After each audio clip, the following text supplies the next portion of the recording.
நண்பர்கள் அனைவருக்கும் வணக்கம். நம்ம வாழையில் பார்த்தோம்னாக்கா நிறையா மரங்களை வாழை தாரி ஈனி வெட்டிட்டோம். ஒரு சில மரம் தாரை ஈனாமல் நிற்குது. இந்த மரமும் ஒன்று, அதில் அதே மாதிரியே இந்த மரமும் ஒன்று. இன்ன வரைக்கும் கருவுருவவே இல்லை, அதாவது கொலை தள்ளவே இல்லை, அந்த ஸ்டேஜில் தான் இருக்குது. இப்போ அந்த மரத்தை நம்ம இடையில நம்ம வெட்ட போகிறோம். வெட்டி அந்த மரத்தில் கரு உருவாகிருக்கா இல்லையாங்கிறத நம்ம பார்ப்போம்.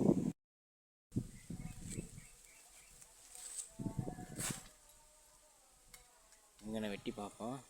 கரு கல்யாணம்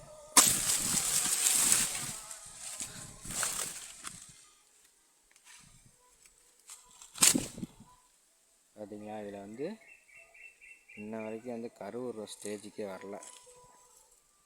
இந்த லெவலில் இருக்குது. இன்னும் கொஞ்சம் கீழே வெட்டி பார்ப்போம். இங்கேயுமே இல்லை.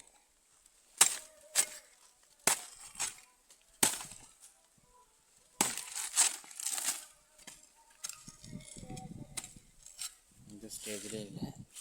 அதே மாதிரியே இந்த மரத்தையும் வெட்டி பார்ப்போம். நம்ம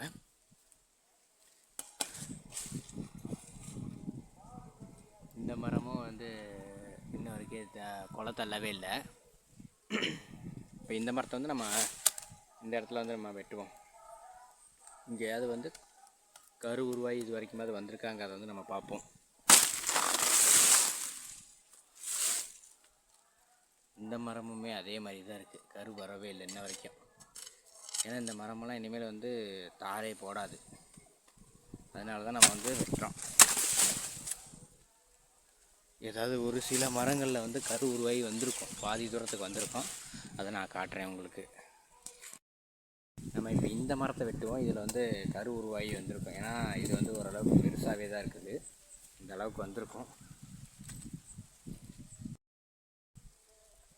இங்கேயே வெட்டுவோம்.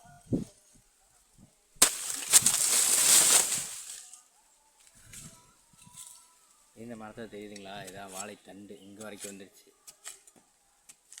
ஆனால் நம்ம மித்த வெட்டின எந்த மரத்தில் 2-3 மரங்களை நம்ம வெட்டினோம்னா அதில் எதுலேயுமே தண்டு வரல. இல்லை தெரியுதுங்களா? தண்டோட ஸ்டேஜ் இந்த அளவுக்கு எவ்வளோ பெருசு இருக்குன்ட்டு. கீழே இருக்கிற மரத்துலையும் பாருங்கள். இது இந்த மரம் தான் நம்ம வெட்டி போட்டது.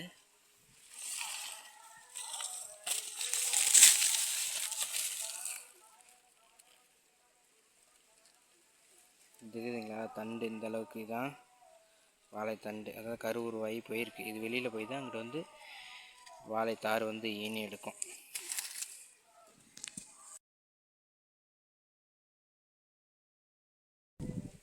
இந்த மாதிரி தான் நம்ம வெட்டி போட்டது.